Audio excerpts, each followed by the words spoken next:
Thank you, ma'am. First of all, I would like to say good morning to all the participants, and I say thank you very much, Dr. Neeta, ma'am, for giving me this opportunity. And today I will be covering the cybersecurity and beyond. In the current time of COVID-19 pandemic, this topic is very relevant and very hot. As we know that all the people who are following social distancing nowadays basically have become very much close in digital space. As we know that as compared to earlier times, we people are accessing the internet and the cyberspace more than before. So all these situations basically are beneficial for us to remain connected, but at the same time, they pose a lot of security concerns also. And for that, we have to take care of certain things so that we should not fall prey to any security breaches or attacks. So first of all, we should know that what is security. Security of computer systems, the data stored on it and on the air, the network, the applications and softwares, the identities of the machines as well as users and other related systems. All these things come under the cybersecurity or the security of computer systems and related items. Basically, when we talk about security, it just not only the part of anyone's life. It is basically it is related to everybody who is connected with you or with that particular system or the network. We may think that we are not that much, we do not have any much data, or we do not have much things to attract the attackers, but we never know that we may be at the receiving end while the attacker or some hackers are operating. And here I can show you that there are certain other aspects also related to cybersecurity, like technology and the law, because in almost all the countries in the world, they have their own security laws, information security and cybersecurity acts and rules and regulations. At the same time, they have certain security technologies and algorithms and other protocols to protect their critical infrastructure and their data and other things. So critical infrastructure also need protection. At the same time, the users who are connecting with those infrastructure also need privacy and security. And these privacy and security are related to all the things, whether it is a small network or maybe your private area network, like your own mobile system, mobile phone, and your computer system, or maybe any wearable you are wearing at the time, as well as the network with which you are getting connected, like your personal area connected, like any internet service provider, your own service provider, or maybe of your organizations, or in a broad sense. At the same time, the users think that we are secure, but they never come to know that they are being attacked or they are being targeted for certain reasons. So that is why all these things all together bring a kind of cyber war. Earlier, we only had certain regions, like the war was on the ground or air, or maybe the water space. The three spaces were being used for the war. But the current time, we have the fourth dimension, that is the cyber war. The cyber warfare is the hot topic nowadays, because in this, especially in this time of corona pandemic, there are number of hackers and the malicious attackers who are uh, trying to earn money on your behalf, on your cost, on your data cost. Everybody is generating, like all people, all enterprises, organizations are generating a lot of data, and those data is a worth of millions. So those hackers or the criminals are being basically earning over those type of data items. And similarly, these criminals pose a lot of risk and problems for the enterprises and their continuity of the business. And and none of the area is different from that. The security is needed in all the areas like automotive, retail, supply chain, electronics, AI and robotics, and other things. And all these things need a lot of security to be protected. So first of all, why we need it? The potential threats in the huge cyberspace are growing exponentially. As I told that this pandemic is contributing to that. Uh, Basically, the attackers they have their own motives to target some systems or the networks. They have their own methods, and they exploit the opportunity and they fulfill their motives.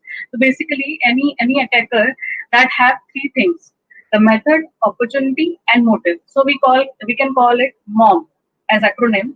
That any attacker who wants to target some system is basically exploiting MOM, and that is how the attacker is basically trying to attack the system. And that attack can be defined as the computers and the computer network. An attack is the attempt to expose, alter, disable, destroy, steal, or gain unauthorized access, or to make unauthorized use of the resources. See, all these things may contribute to the overall attack in the system. And the cyber attacks may involve the malware, denial of service, or denial of service attack distributedly, and phishing attack. Machine learning and artificial intelligence based attacks are also there. And in the today's time, cryptocurrencies like Bitcoin, Ethereum, and also other things are also there, which have also been part of these crimes. And basically, they are affecting all the assets of different corporations, government, and individual, and they are posing a constant risk to that. And here I want to show, if it is visible, that there are certain different attacks, as I just mentioned, like phishing attack, when the attacker is basically sending certain emails, and in that some link is being sent to the user, and as soon as the user click on that link, the user is being redirected to some fake website where he is being asked to put his credentials. And as soon as the user puts his credentials are being stolen, and that can be misused in future. And similarly, even the attackers are sending SMSs also. In that, they are putting certain links to update their credential or maybe password or any other account details, so that they can use, the attackers can use that information and hack into their accounts and steal their money, hard-earned money, I say. So there are very such kind of things, and as well as phishing attacks, there are identity thefts also. Like the attackers, they steal the identity of some valid user and they pose as the valid user, and they try to intrude into the network of some organization, or maybe they intrude into the account of that person to steal the money. And identity impersonation is also one of the major attacks, where the attacker is basically going on the social networks and using the previous data a user must have shared. That attacker can put a fake profile or fake account on that person's name and use it for other malicious purposes. And similarly, there are other things also, like different data breaches and all such things. And obviously, as the technology has advanced, there are certain controls also being implemented. Like we have anti-phishing technology also. We have firewalls, we have antiviruses. Like for our individual systems and mobiles, we can protect our systems using antivirus and personal firewalls also. And packet filtering is also in the place, and intrusion detection and intrusion prevention systems are also there, and so on and so forth.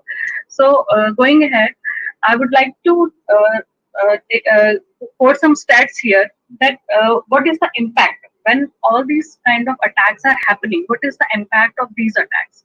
Basically, the purpose of the attacker is to harm the system, is to he tried to steal the information. He may try to disrupt the services. He may try to destroy the data or the service or interrupt the service, or maybe he's just trying to modify the information on the system or on the network.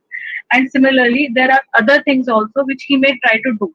And all these things lead to a lot of losses in terms of financial losses, data losses, reputation of the organization, because if some major attack or major losses happen, the organizations basically lose a lot of reputation in the market. So loss of reputation is also there for the organizations. And if such kind of things happen, they invite legal suits also, because their customers, their stakeholders, they may put some kind of legal suits on them. So to avoid such kind of things, they deploy certain technological controls also. But we can see here that hackers attack every 39 seconds, on average 2,242 times a day. All I have quoted the resources also from where I have taken these stats. And just imagine 39 seconds, every 39 seconds there is an attack. And 62% of business experienced phishing and social engineering attacks. See, means there is no such kind of organization or enterprises there which has not experienced such kind of attacks. There is one or the more times such kind of attacks are being posed by the hackers. And 68% of business leaders feel the cybersecurity risks are increasing. Yes, they are increasing, especially in the current time when most of the business or most of the work is being done using the internet, or maybe the work from home mode, or etc. Similarly, data breaches exposed 4.1 billion records in the first half of 2019. Like I'm talking about the previous year, where we can see here the data breaches, the intrusions. We can say that there were 4.1 billion records which were being exposed. So see the kind of technology these hackers are using, that they can do such kind of breaches at such a rate. And then I come to the next record, that the average time to identify a breach in 19 was 206 days. Like this was the time taken to identify the breach. Average time. This is the average time. So it is not easy to identify that you are at the receiving end, or you are being attacked. It takes time to recognize that we are being monitored, or we are being attacked. And here again, I would like to quote that 70%, 71% of breaches were financially motivated, and 25% were motivated by espionage. Here I would like to quote, who are these attackers basically? What they want? What is the motive they have? Basically, these attackers, they can be motivated financially as well as politically, and they can be motivated to take some revenge also, because such attackers may include some amateurs. Amateurs, we can say the people who are still learning the techniques, or who are maybe the students in different institutes who are learning the security techniques, or who are learning to use certain tools, security tools. So those are the amateur people, and by mistake, unintentionally, they attack certain. They launch some attack on certain enterprise or something. So those can be amateurs, as well as those can be dishonest or disgruntled employees. Those are dishonest people, they may be doing that to earn extra money, or they are financially motivated, or something like that.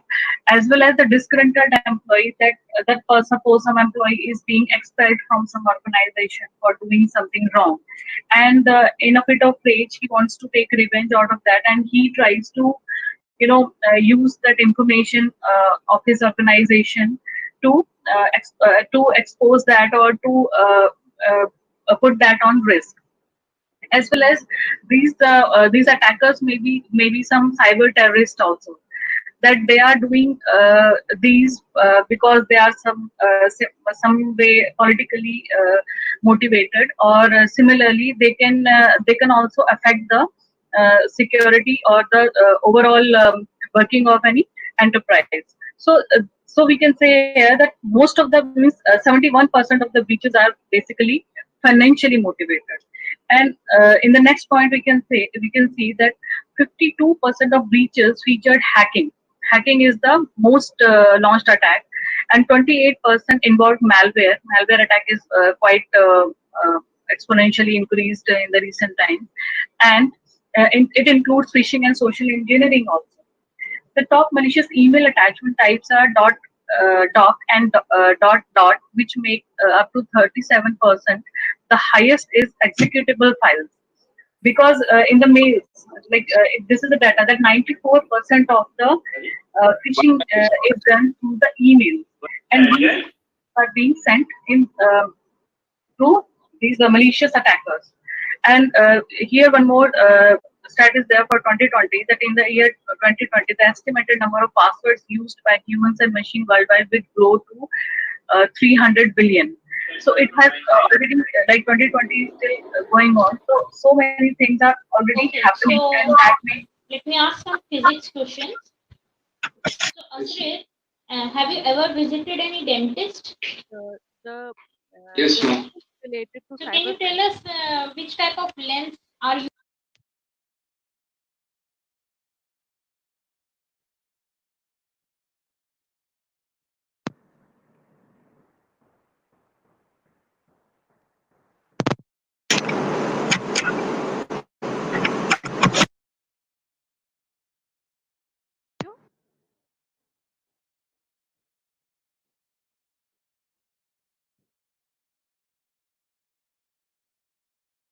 Ma'am, am I audible to you?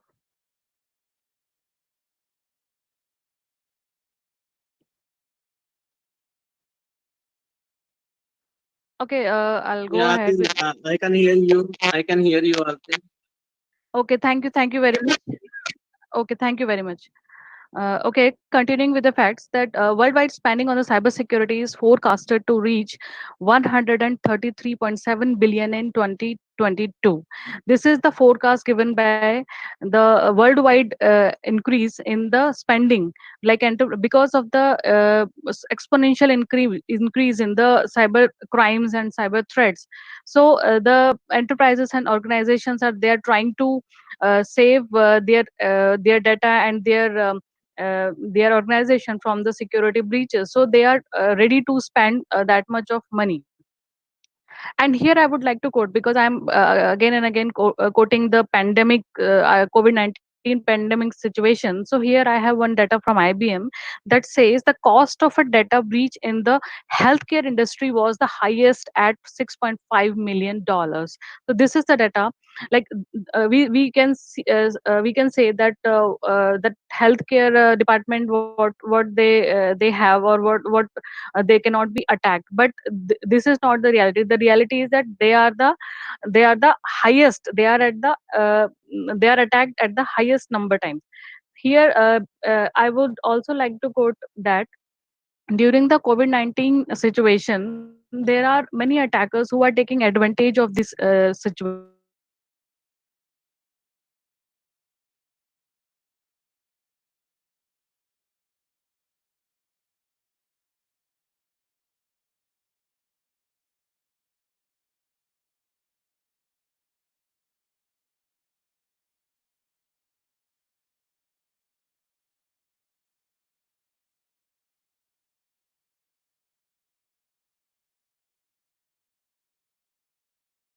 situation by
And can we start it again? Thank you. Aarti? Okay, ma'am. Okay, ma'am. So here I was talking about the cybersecurity requirements, the fundamental cybersecurity requirements. I talked about CIA, that is the confidentiality, integrity, and availability. Confidentiality is the secrecy. This is the assurance of keeping information inaccessible to unauthorized entity or unauthorized user who is not part of the network, or maybe who is not part of the that particular group.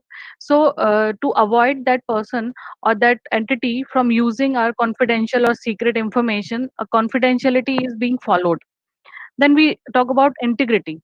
Integrity is to preserve data on network from illegitimate modification or fabrication by the adversary or the attacker. Integrity measures confirm that the data is free from any kind of alteration and changes by the attacker. Means the attacker, when he tries to attack on the piece of data or any information or any network, what is the motive? He tries to interrupt, intercept, or maybe delete or destroy the information. So that is the integrity is there to prevent that. And for that, like for confidentiality, I was talking about confidentiality. For confidentiality, we have different encryption techniques. Cryptography is there to preserve our data, to prevent it from exposure to the illegitimate person. Similarly, for integrity, we have hashing and secure hash algorithm types of techniques which prevent the access of our information to the adversary or the attacker. And the availability is to ensure that the wanted or required service may be permitted and obtainable to the allowed entity only. Means the person who is authentic or who is who is the part of that network or the group, and that person is only permitted to access certain resource. So that person becomes takes the access of that particular resource and use it for his own purpose. Here the attack on the availability, the attacks are denial of service attack, when the attacker is basically flooding the server with the unnecessary uh, uh, attempts uh, to flood it with the different type of emails or a request, so that the response from the server is not given to the legitimate user, and so the he faces uh, the unavailability of the resource. Then there is authentication. Authentication is basically to authenticate the user who is being the entity allowed to or permitted to access any resource. For authentication, a user or human being has uh, different ways. Like a user can be identified or can be authenticated with his passwords, like something he knows, with his passwords, passphrases, and pin numbers, etc. As well as a user may be authenticated or maybe verified with the help of something he has, like the smart cards, smart cards, and other different type of accessories through which he can be authenticated. As well as there are biometric authentication ways also, through which his biometric feature is being used to identify that person, like the fingerprint or maybe voice recognition, face recognition, etc. All these things, all these ways are being used for authenticating a user. As well as the machine can be authenticated. A machine can be authenticated with the help of its physical address, or the MAC address, we say, or the IP address on the network. Through that, a machine can be authenticated, yes, that this particular machine is part of the network. Then next requirement comes the access control. Access control is basically the security requirement which is necessary to prevent unauthorized and illegal admittance to take possession of the information and network resource. Means there should not be any illegitimate person who should access or who should take permission to access particular resource which belongs to certain organization, and that particular illegitimate user is not allowed to use. So this is the access control. For access control also, there are different models which are followed in the industry or enterprises, like the mandatory access control model, which is kind of necessary one, which is being used by the enterprise to mandatorily followed by its employees and other people who are working in that organization or enterprise. At the same time, there are role based access control mechanism also, in which the employee or the user, according to his role in the organization, that particular person or the employee get access, like to certain files that particular person has the access rights, like to read, to write, or maybe certain other rights. So that depends. I'm talking about a file kind of thing, that suppose some information, suppose we access some internet websites and all. So as a user, we can just see that information, we can read that information, but we are not allowed to write or delete or modify that information. But those people who are handling that website, or who are at the um, internal side of that website control, that those people who are the administrator or somebody like, can write or delete or modify or update that kind of information. So that is the kind of access they have, and others they do not have. So this is the kind of access control. This is very important, because if everybody gets access to certain resource, then the resource will no longer be in a usable mode. And next requirement is also very important, that is non-repudiation. Non-repudiation is basically that the whenever there are two parties who are communicating with each other, so this becomes the measure in which the corresponding entity node or entity corresponding entity cannot contradict or cannot deny from the fact that they have participated or they have transmitted certain information in that group or in that communication domain.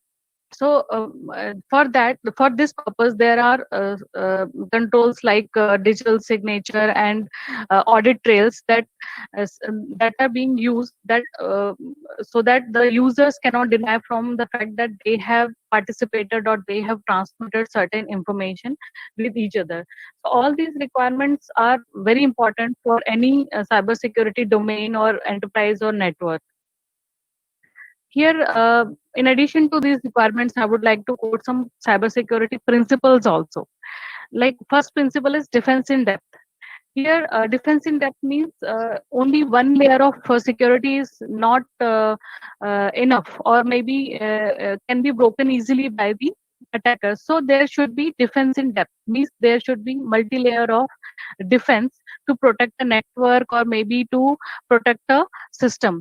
Means like in different organizations, they have layer of security, like they have their firewalls also, they have their different credentials to log into different applications and different softwares like that. So just by putting one credential, there is no access provided to any user. So they have their layer of security, they have layers of security in place to protect their resource. Then next principle says security is equal to risk management. Risk is basically the potential occurrence of the threat, potential occurrence of the attack, which may basically affect the system, impact the system financially, as well as that can affect the system by loss of information also. So to manage that risk is the security, is to provide security.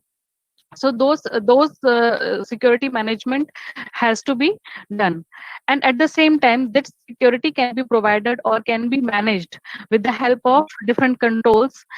Those are like preventive, detective, and responsive. These controls should be there so that they can prevent the occurrence of any attack or any intrusion in the system, as well as if such kind of intrusion or any attack happens, they should be able to detect it and accordingly response to that attack.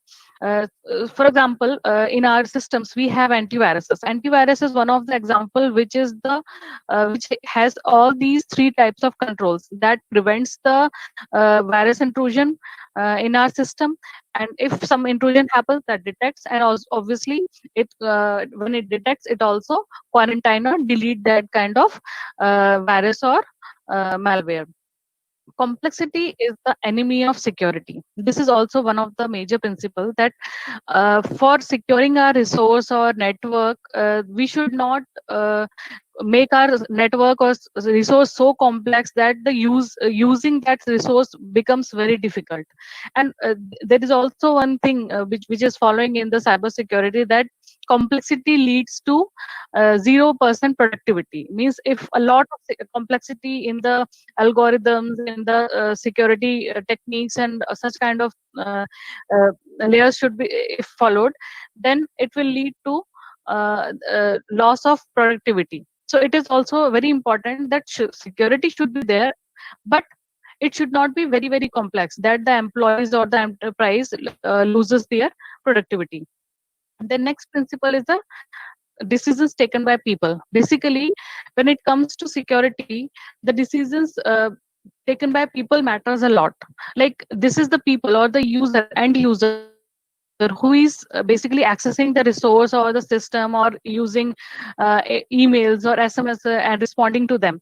It depends. If a user is very prompt kind of, and he, as soon as he opens some email and click on the link, and obviously that person will be at the risk. So this is very important. Like in the current time, again I will like to quote, like in the corona pandemic, for our safety, we are following many safety measures, like we are following social distancing and etc.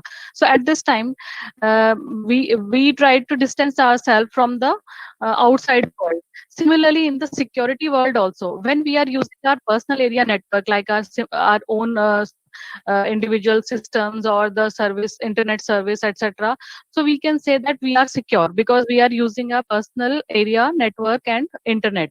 But at the same time, when we go out, when we are accessing outside world, we are going into outside world, and many places we get free wi-fi or free internet.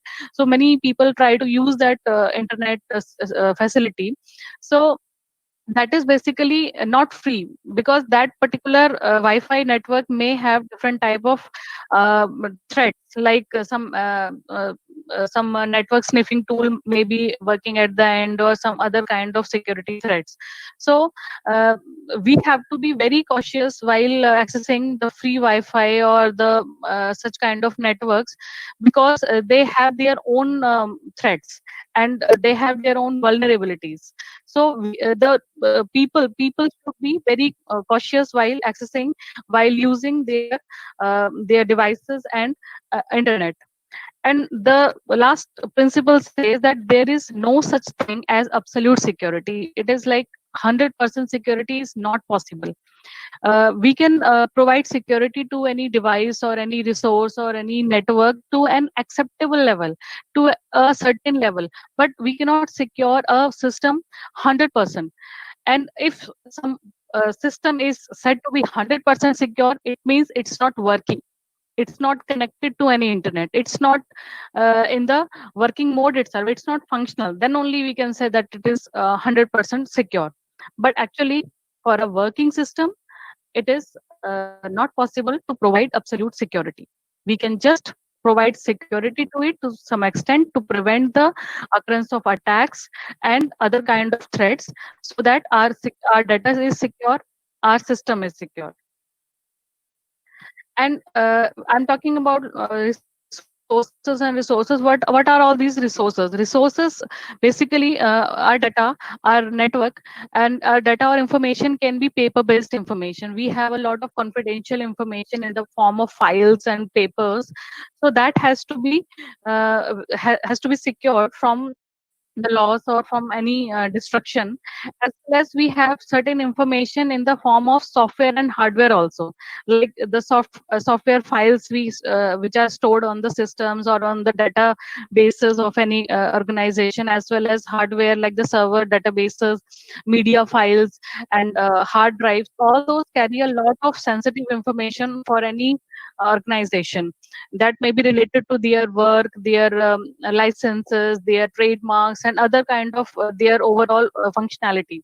So that also serve as the important resource for any organization. As well as next is the technology, the kind of technology they are using, because technology is also very important. Every day new innovations and new technology enhancements are taking place. So for every organization, their technology may be proprietary, or maybe they do not want to share with others. So for them, the technology is also one of the sensitive information, sensitive resource which they want to protect. Infrastructure is one of the resource without which any organization can't work. That is the building, the electricity services, the internet services, and so on and so forth. So many things are there which constitute an organization, and without that they cannot function. So that is also one of the major resource. And the last is the people, the employees who are working in any organization, with they are also very very important resource, because without any employees or without people, no organization can run, no organization can work. So these are the major resources which need protection in any organization, in any uh, place. This is the holistic view I have taken. Like in any organization, we have different domains of security, like mission critical assets that can be the certain different networks, small networks in any organization, or maybe the computer system itself, or the OS in that. That is the mission critical asset. And above that, there is data security, the data which is stored on the systems. That is very very important. And through proper identity and access management, data classification and integrity monitoring, we can secure the data. Then we have application security. In all the organization, there are different applications on which the employees are working. So for their security also, they have different techniques deployed, like dynamic app testing, database monitoring, scanning, database secure gateways, etc.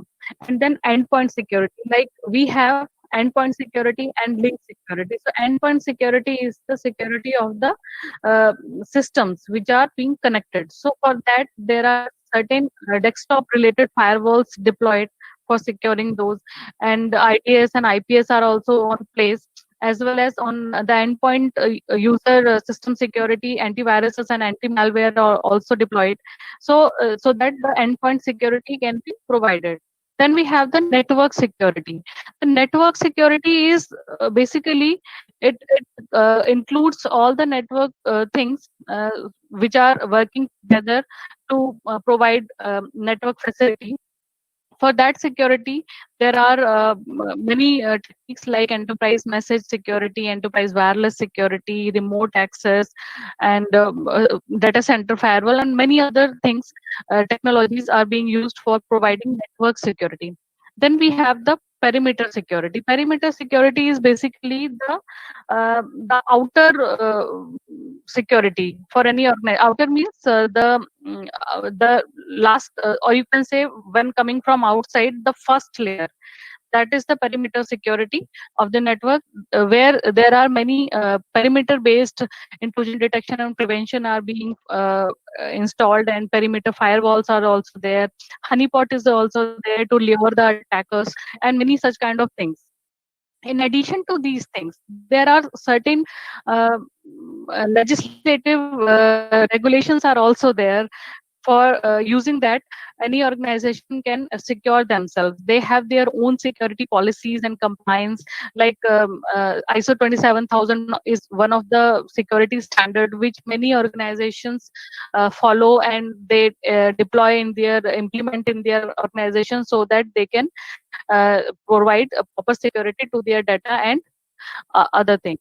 As well as operation security is also very important nowadays. SOC is very important. The security of operational centers, that is very very hot topic nowadays. As well as the digital forensic. Digital forensic is also very important when if some crime or some incident has taken place. So to tackle that, to um, investigate into that, digital forensics is also very important. And so many things I have discussed here. All these things are there to provide the overall security to any organization. Here I have also mentioned the physical security. Physical security is also one of the major thing when we are talking about security of any organization, because in you never know what kind of physical security threat may be there for the organization. Like in physical security threats, it includes weather. You never know what kind of natural calamity happen, like the hurricane, flood, fire, or heat, or something like that. So that also poses as the physical security threat, as well as the fire or explosions, toxic waste, or gas explosions, that also becomes a threat for the organizations. And earthquakes, natural calamities, as I said, earthquakes are also very posed as the security threat, physical security threat. Structural failure like building collapsing, energy losses like the loss of electricity and radiation, loss of power, etc. And there are also biological wars like virus, bacteria infestation. They are also threat to the physical security, as well as the human. As human is basically in the, when we talk about man-made or human-based threats, so those threats can be in the form of strikes, sabotage of a system, terrorism, or different types of wars and other kinds of situations. So all these things there in the physical security threat. To tackle that, there are many things which are being deployed. Like for physical security, there are many ways to use them. Like by educating people, the physical security can be administered, and by proper site selection, and by proper logs, keys on all technological controls like smart cards, audit trails, etc. The physical security can be provided. Next is, uh, when we are talking about security, we have talked about different resources and requirements, all those things. So, in the current time, we have these domains, these IoT, blockchain, data science, cloud, AI, ML based security, and the wireless sensor network. So, these are all different domains in which the security is needed, as well as they are at their technological best to provide security to themselves. So here I would like to proceed towards the wireless sensor network security, which is my security research area.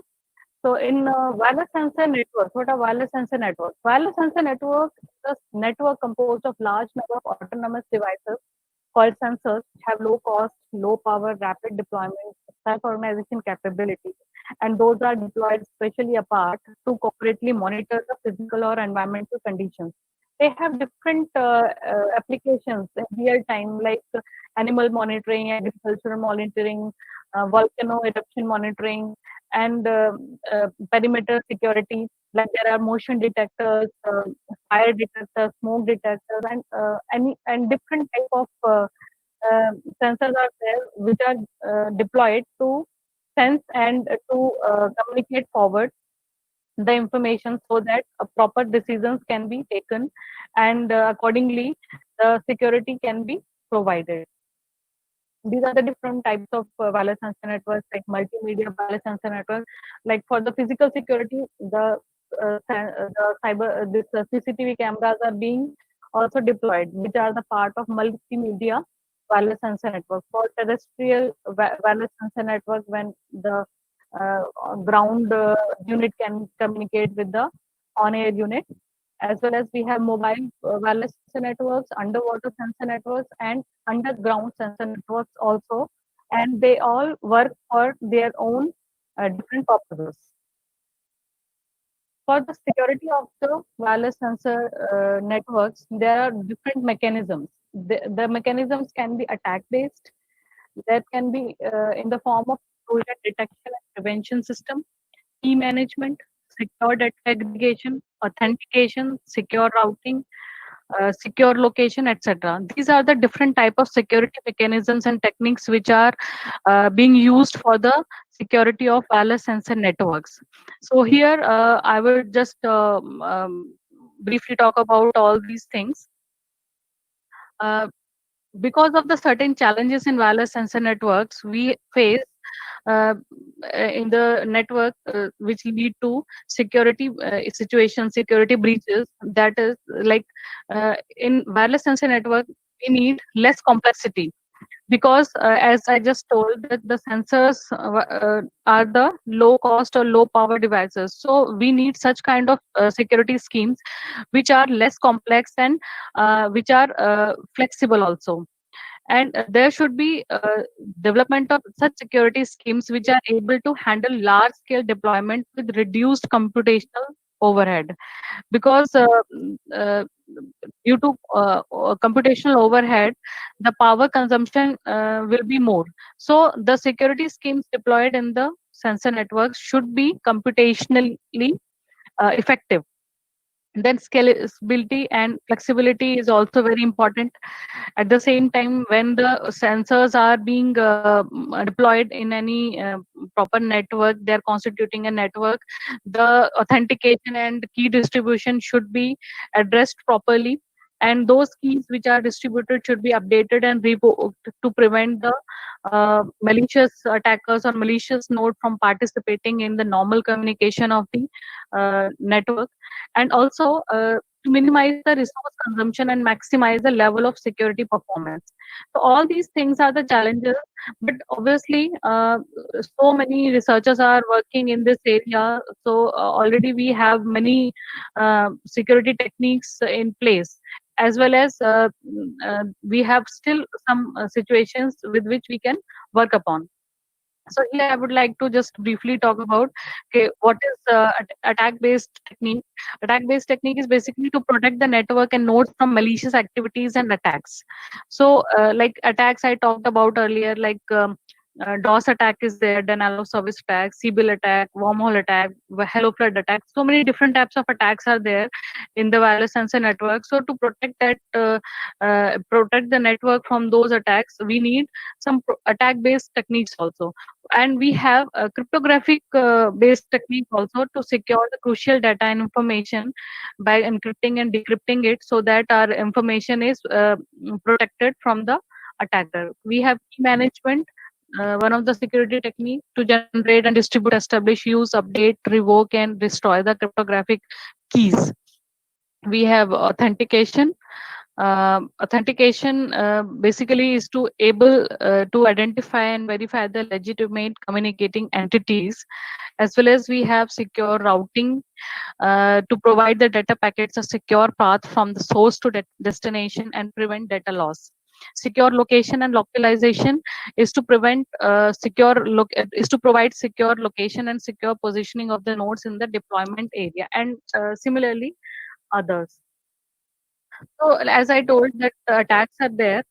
So those attacks can be jamming attack, collision of the packets, exhaustion, unfairness in the network, spoofed routing information, sinkhole attack, Sibyl attack, hello flood attack, DOS attack. All these attacks are there, and they are they are taking place on the different layers of the uh, uh, communication protocols, like physical layer, link layer, network layer, transport layer, and application layer. So accordingly, there are different defense mechanisms also, which are there, so that these attacks can be prevented.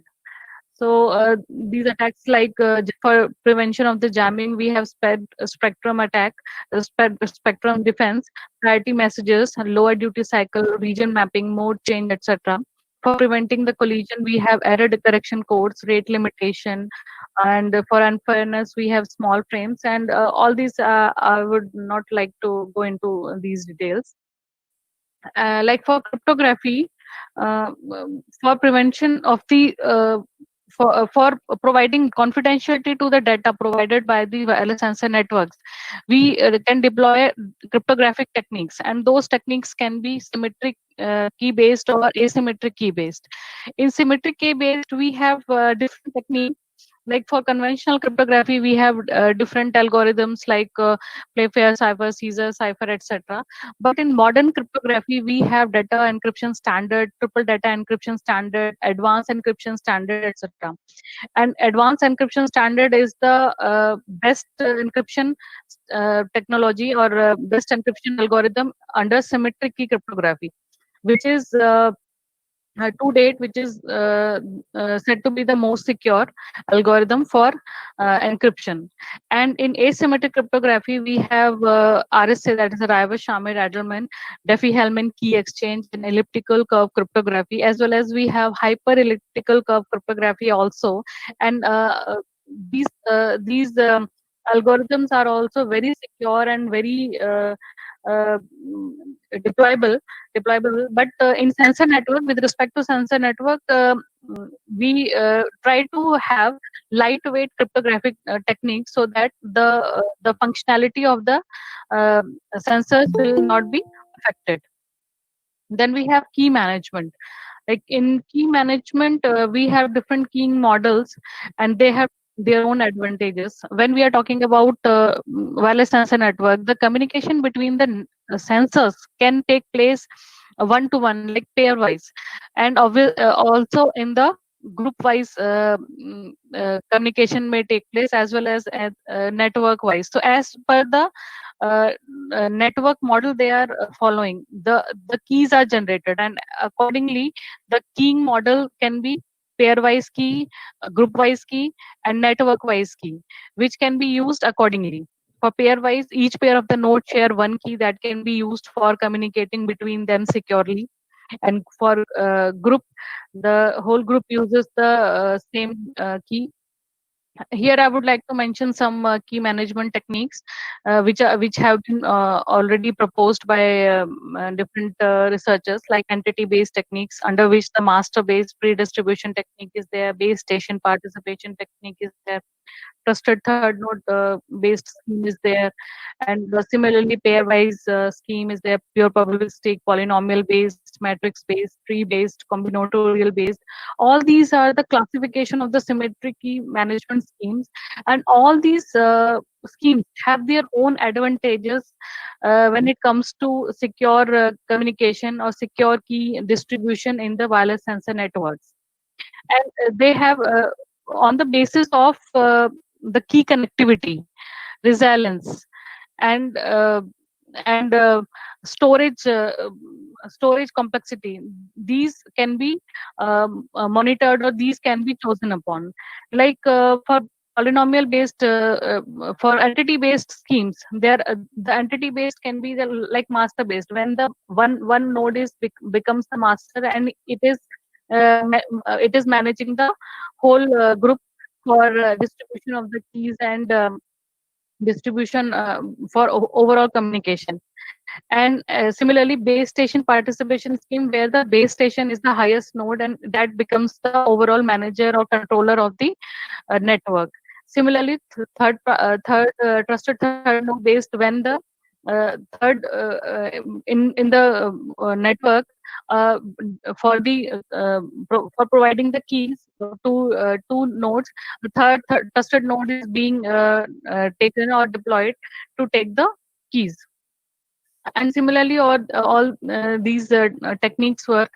Polynomial based technique is there, which has the most key. The nodes are mostly connected with the highest key connectivity. That is when the probability of key connectivity is one there. They are mostly connected with each other in the polynomial based techniques. And in the polynomial based, the advantage is there that the polynomial can be uh, deployed in the form of maybe pool or matrix or grid or something, and those polynomials can be generated or revoked or updated time to time, so that we can generate secure keys on a periodic basis or time to time basis. Similarly, matrix based matrix based key management is also there. And also the uh, hybrid type of all these schemes are there. So hybrid type of scheme can also be used to take the advantage of each, and to secure the wireless sensor network. And we have in asymmetric key based management, we have RSA based key management scheme, when the keys are being generated with the help of RSA algorithm and being distributed to the nodes, with the maybe with the help of group controller or base station, or maybe any other master node. And then ECC based is also there. Then identity based encryption, in which the identity of the nodes is being used for encryption and key generation and distribution. Um, Now I would like to talk about there are many schemes. If we can go into details of all the schemes, but I'm not going in the detail of all those schemes. But still, there are as the research concerns, there are still many issues and many challenges and many research oriented scope is there. When we are talking about wireless sensor network, the base station or the data sync protection, we generally in the scheme we assume that the base station is secure or the data sync is secure, but we can also provide some security scheme for the base station also, and data sync also, so that we should not assume the base station as the trusted third party or maybe the always secure entity, but we also try to provide some security mechanism for base station of that thing. Then cryptography, complex cryptography techniques are not suitable, as I told earlier also. So we should have lightweight or inexpensive, energy efficient techniques which can be deployed in the wireless sensor networks.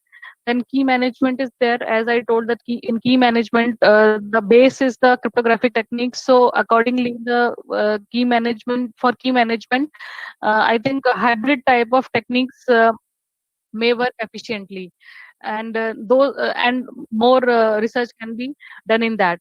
And attack detection and prevention, attack based techniques are also already there are many attack based solutions are there, but still we always experience newer type of attack. So accordingly, new attack based prevention schemes can be suggested. Trust based scheme are also very important for wireless sensor network.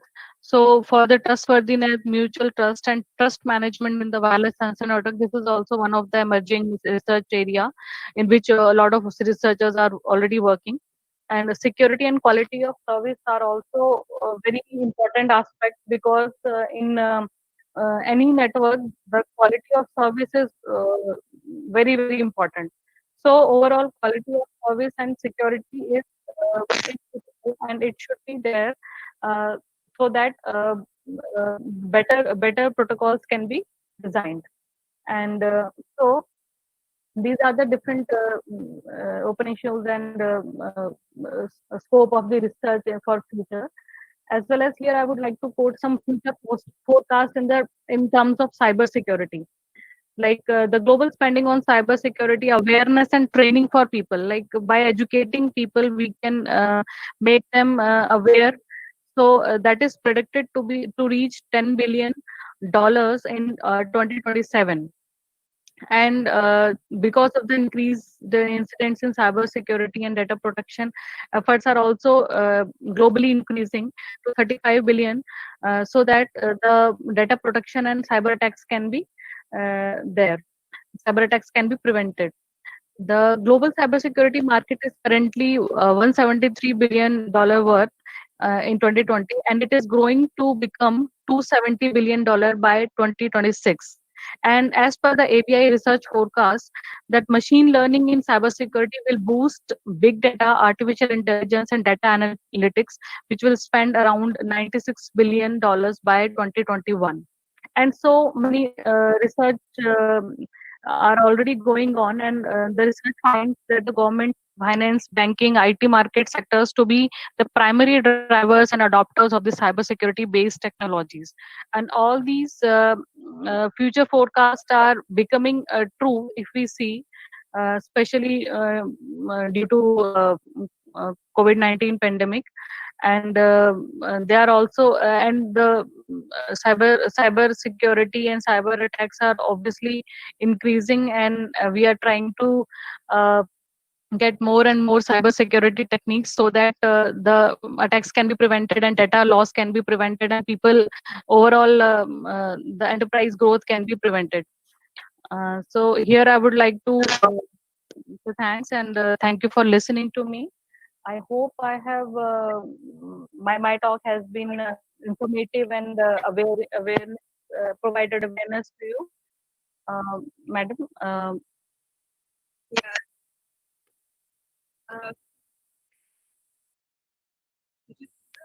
Ma'am. Hmm. Hmm.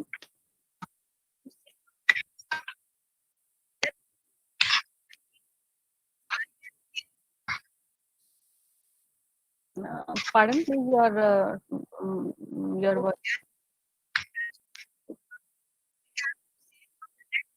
Mhm. Jamming. Okay.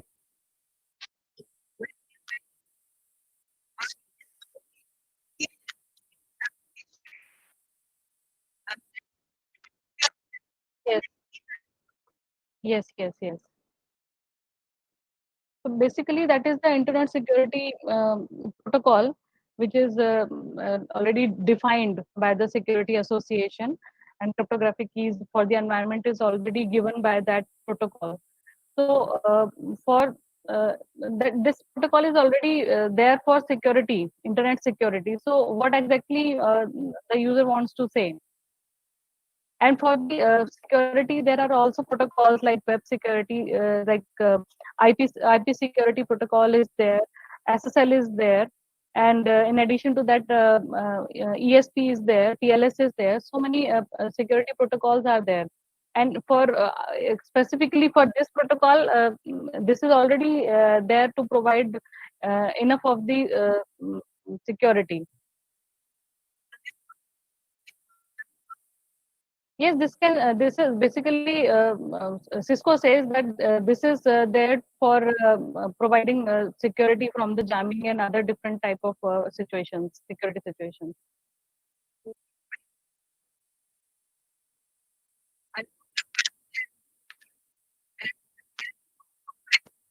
Thank you, ma'am.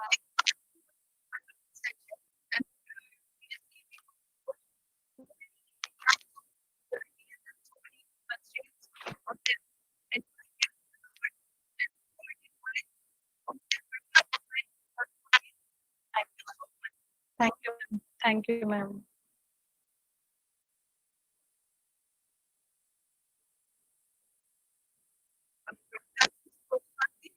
Okay, ma'am.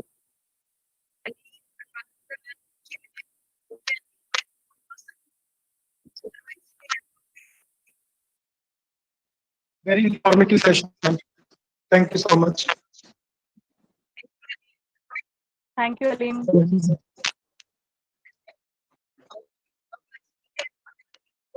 Okay, ma'am, attendance, ma'am? The attendance?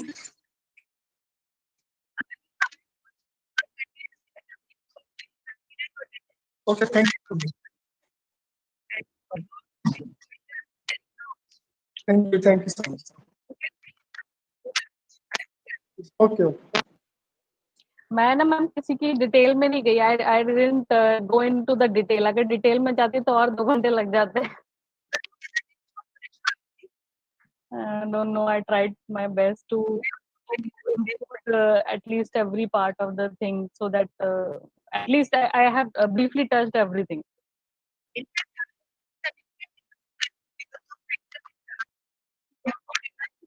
Mm-hmm. Right. Okay. Thank you, ma'am. Thank you, everybody. Thank you, Thank ma'am. you for listening to me.